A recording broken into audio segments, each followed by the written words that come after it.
नमस्ते YouTube family, कैसे हैं आप सब लोग। आज का वीडियो होने वाला है बहुत ही खास, क्योंकि हम जा रहे हैं उत्तराखंड और हम आपको कराएंगे बाबा नीम करोड़ी महाराज के आश्रम के दर्शन और साथ ही घूमेंगे नैनीताल। तो वीडियो के अंत तक जरूर बने रहिएगा। घर से निकलते ही कुछ दूर चलते ही आ गया है अजमेर जंक्शन। तो हम पहुंच गए हैं अजमेर जंक्शन और यहाँ हमने एक हिंदुस्तानी नागरिक होने के नाते पूरा ध्यान रखा है कि लोगों से ज़्यादा सफ़र में सामान होना ज़रूरी है। भले ही टेम्परेचर 50 डिग्री है, पर पूरे दांत दिखाते हुए एक सेल्फी तो बनती है। तो लीजिए, सफ़र की शुरुआत होने जा रही है और हमारी ट्रेन जो कि रानीखेत से काठगोदाम अपने ऑन टाइम 1:10 पे पहुँच गई है और 1:15 बजे अजमेर जंक्शन से काठगोदाम के लिए रवाना हो जाएगी।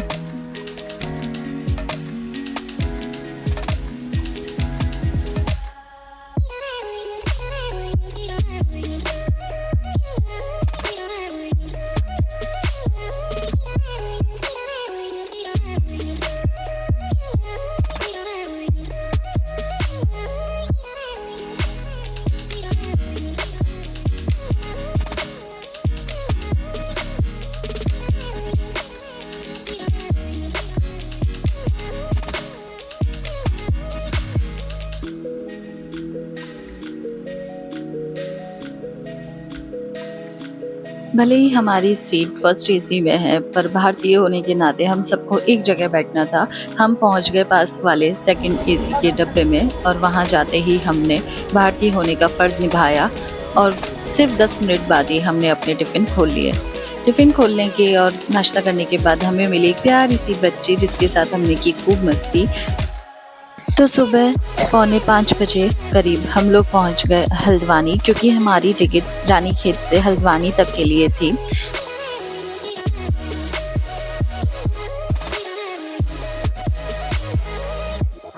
हल्द्वानी स्टेशन से हमने की टैक्सी और हम लोग निकल गए हल्द्वानी से भीमताल के लिए।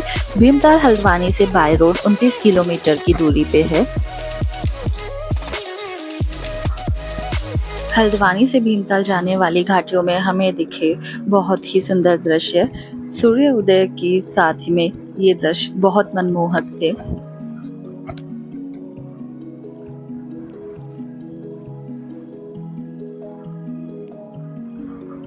तो इसी सीन को एंजॉय करते हुए और पहाड़ों में होने के नाते हमने मंगवाई पहाड़ी मैगी। पहाड़ों में मैगी खाने का अपना ही एक मज़ा है।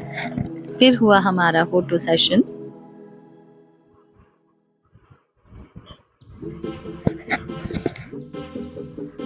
और फोटो सेशन होने के बाद फाइनली हम लोग निकल गए हल्द्वानी से भीमताल की तरफ। करीब 1 घंटे के सफ़र के बाद हम पहुँचे अपने कॉटेज। पहाड़ों और हरियाली के बीच बना ये कॉटेज हम सबको सकारात्मक ऊर्जा प्रदान कर रहा था। सुबह की ताज़ी हवा, हरियाली और साथ में कॉटेज, ऐसा लग रहा था मानो हम प्रकृति की गोद में ही आ गए हैं। चारों तरफ इतनी हरियाली देखकर हम सब के चेहरों पे बहुत खुशी थी।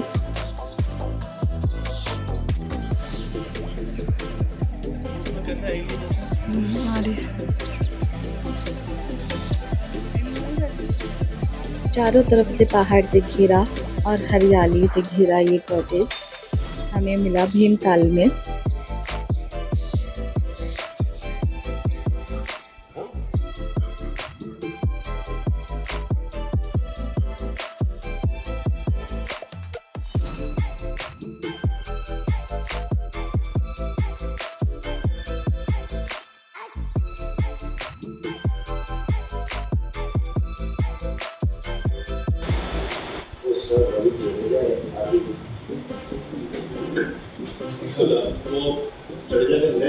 थोड़ा रेस्ट करने के बाद हमने बुलवाई टैक्सी और हम लोग निकले सातताल एक्सप्लोर करने के लिए। सातताल झील नैनीताल से लगभग 23 किलोमीटर दूर स्थित एक बहुत ही खूबसूरत झील है। इस ताल तक पहुंचने के लिए भीमताल से ही मुख्य मार्ग है। भीमताल से सातताल की दूरी केवल 4 किलोमीटर है। आजकल यहाँ के लिए एक दूसरा मार्ग माहरा गांव से भी जाने लगा है। माहरा गांव से सातताल केवल 7 किलोमीटर की दूरी पर स्थित है। समुद्र तल से 1370 मीटर की ऊंचाई पर स्थित साताल एक अनोखा एवं अविस्मरणीय स्थान है। झील का अद्भुत नज़ारा देखते हुए आप स्वादिष्ट व्यंजन का भी लुत्फ उठा सकते हैं। यहाँ खाने के लिए बहुत सारी वैरायटी है।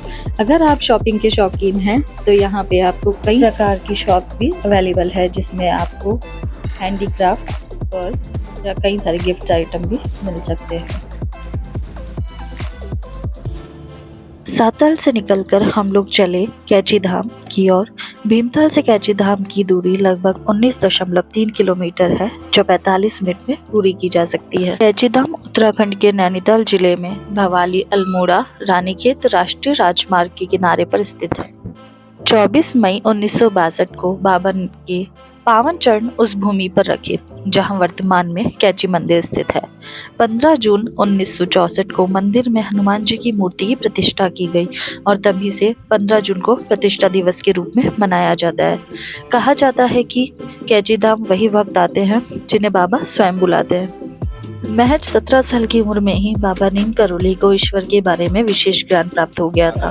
कैची धाम आश्रम की ओर जाने वाली सड़क पर कैची के पलकों की तरह 2 तीखे मोड़ हैं। इसी वजह से धाम का नाम कैची धाम पड़ा। नीम करोली बाबा हनुमान जी को अपना आराध्य मानते थे। वैसे तो बाबा के भक्तों द्वारा उनके कई चमत्कारों की कहानियां प्रसिद्ध है, लेकिन बाबा के भक्तों में कई प्रसिद्ध लोगों के नाम भी शामिल हैं। क्रिकेटर विराट कोहली, बॉलीवुड अभिनेत्री Anushka Sharma, Steve jobs, Facebook संस्थापक मार्क जुकरबर्ग, प्रधानमंत्री नरेंद्र मोदी जी और हॉलीवुड अभिनेत्री जूलिया रॉबर्ट्स जैसे कई लोगों के नाम शामिल हैं। बाबा नीम करोली अपने चमत्कारों को लेकर खूब प्रसिद्ध है।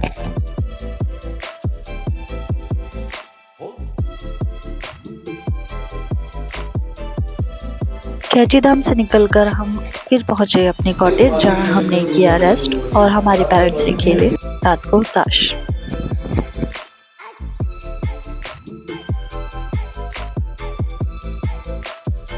इसी के साथ हमारा डे 1 हुआ कंप्लीट। तो आज था हमारा दूसरा दिन भीमताल में और आज हमें जाना था भीमताल से नैनीताल की ओर। दूसरे दिन की शुरुआत अर्ली मॉर्निंग हम लोग आए गार्डन में और हमने की पक्षियों से बातें। और हमारी मम्मी हुई रेडी डे 2 नैनीताल जाने के लिए और किया फोटो सेशन स्टार्ट।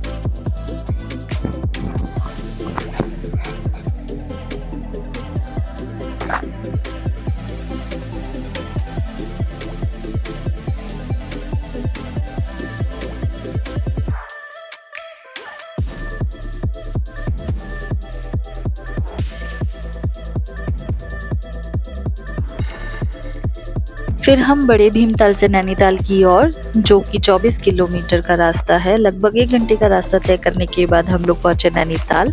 यहाँ का टेम्परेचर लगभग 17 डिग्री था। नैनीताल पहुंचने के बाद हमने ली चाय। पीने के बाद हमने सर्च किया होटल हमें बहुत ही अच्छी लोकेशन पे अवेलेबल हो गया। यहाँ से हमें सनसेट और सनराइज़ दोनों बहुत अच्छे से हमारे रूम से दिख रहे थे। फिर हम गए डोमिनोज और किया पिज़्ज़ा ऑर्डर। खाने पीने के बाद हम फिर पहुँचे अपने होटल और देखिए मम्मा पापा ग्रुप ने फिर कर दिया अपना ताश का कार्यक्रम स्टार्ट। डे 2 का एंड यही हुआ। Good night.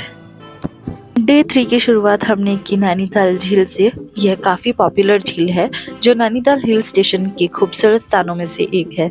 इस झील के चारों ओर मैपल के पेड़ है जो काफ़ी खूबसूरत दिखाई देते हैं। फिर हमने की नैनीताल झील में बोटिंग।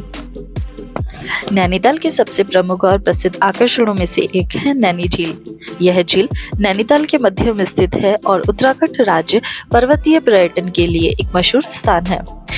नैनी झील के चारों तरफ ऊंची पहाड़ियां हैं जिससे नैनीताल झील घिरी हुई है। नैनीताल झील अपने प्राकृतिक सौंदर्य के लिए प्रसिद्ध है। बोटिंग का लुत्फ उठाने के बाद हम निकले नैना देवी मंदिर की ओर। पौराणिक मान्यताओं के अनुसार जब महादेव अपनी पत्नी सती का अधजला शव लेकर आकाश मार्ग से कैलाश की ओर जा रहे थे, तब उस दौरान माता सती की आंख इस स्थान पर गिर गई थी। इस वजह से यहाँ नैना देवी मंदिर की स्थापना हुई और इस शहर का नाम नैनीताल पड़ा।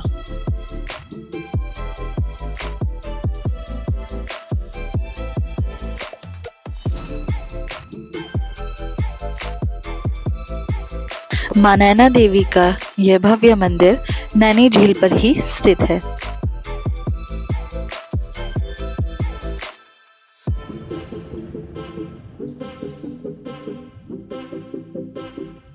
मां नैना देवी के मंदिर में ही दशावतार मंदिर स्थापित है।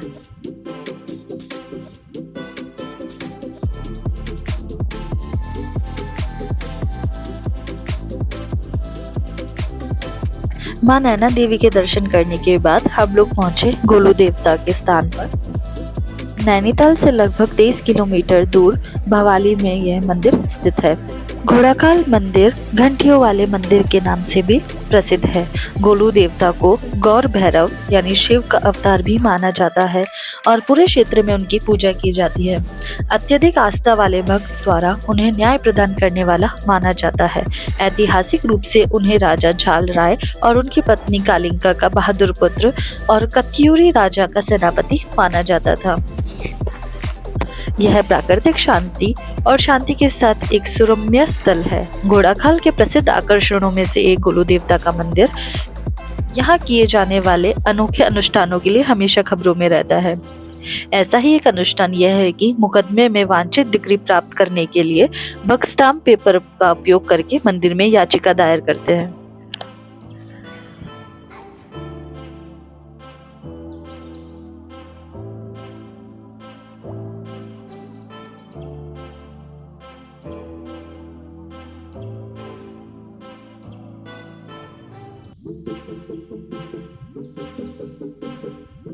गोलू देवता के दर्शन करने के बाद जब हम लोग नीचे की तरफ बढ़ रहे थे तो हमें ये महिला दिखाई दी जो शायद चलने में असमर्थ थी, पर अपने मन में श्रद्धा लिए गोलू देवता के दर्शन करने के लिए जा रही थी। गोलू देवता मंदिर के दर्शन करने के बाद हम लोग निकले मुक्तेश्वर मंदिर की ओर। गोलू देवता के मंदिर से मुक्तेश्वर की दूरी लगभग 2 घंटे 10 मिनट की थी। एक किंवदंती है कि भगवान शिव ने यहाँ एक राक्षस का वध किया और उसे मोक्ष की प्राप्ति हुई। संस्कृत में मुक्तेश्वर शब्द का अर्थ है राहत का देवता या मुक्ति का भगवान। इसी प्रकार इस मंदिर का नाम मुक्ति का मंदिर यानी मुक्तेश्वर रखा गया। मुक्तेश्वर महादेव मंदिर से निकलने के बाद हमें जाना था काठगोदाम, क्योंकि हमारी ट्रेन थी आज रात की। लगभग 60 किलोमीटर यानी 2 घंटे के रास्ता तय करने के बाद हम लोग पहुंचे काठगोदाम।